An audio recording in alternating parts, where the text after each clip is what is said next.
dans tout le monde entier. Parce que c'est l'économie qui dirige un pays, ce n'est pas la politique. Si vous avez votre père qui vous donne de l'argent chaque matin pour aller à l'école, il va vous dire, mon fils, tu dois être major. Il va vous dire, je ne veux pas que tu rentres après 20 h chez moi. Il va vous dire, je ne veux pas de mini-jupe, je ne veux pas de garçon chez moi. Si tu trouves que tu es déjà grand, va louer ta maison. Parce que c'est celui qui finance, qui dirige comment est-ce que tu dois fonctionner. Dans notre pays, 85% de nos recettes fiscales proviennent des multinationales. 54% des capitaux qui sont investis chez nous sont des capitaux étrangers. Tout le commerce qu'il y a au Cameroun ne représente même pas 5% du PIB. Qu'est-ce que ça veut dire ces statistiques?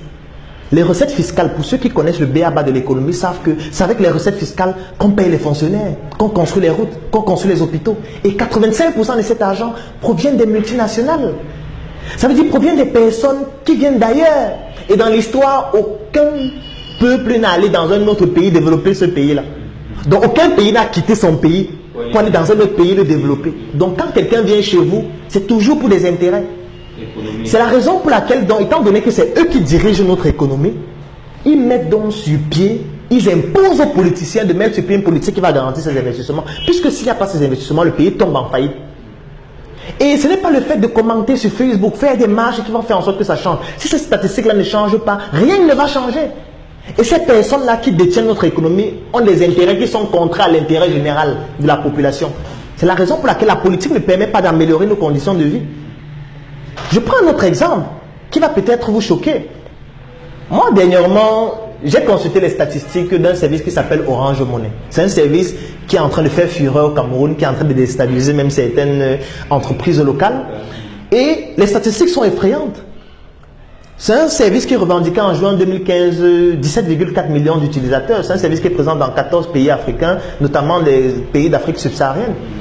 Au mois de juin 2016, ils ont fait un chiffre d'affaires de 655 milliards de francs CFA. Ça veut dire 1 milliard d'euros dans des pays pauvres et très endettés. Au cours de l'année 2015, leurs transactions financières dépassaient c'était exactement 4 885 milliards. Et moi, j'ai comparé ça avec le budget du Cameroun de 2016, qui était de 4 200 milliards environ. Donc, les transactions financières de Orange Money, ça dépassait le budget du Cameroun. Parce que quand on dit que c'est eux qui détiennent notre économie, on a l'impression qu'on raconte les beignets bouillis. C'est donc pour ça qu'il faudrait que nous on s'arme sur le plan économique pour pouvoir répondre à ça. Et pour répondre à ça, qu'est-ce qu'il faut faire? Il faut créer la richesse et non faire l'économie du Bayam Salam. Qu'est-ce qu'on appelle l'économie du Bayam Salam? C'est le fait que vous allez voir, on va vous dire que les Bamileke et les Nordis sont l'économie du pays.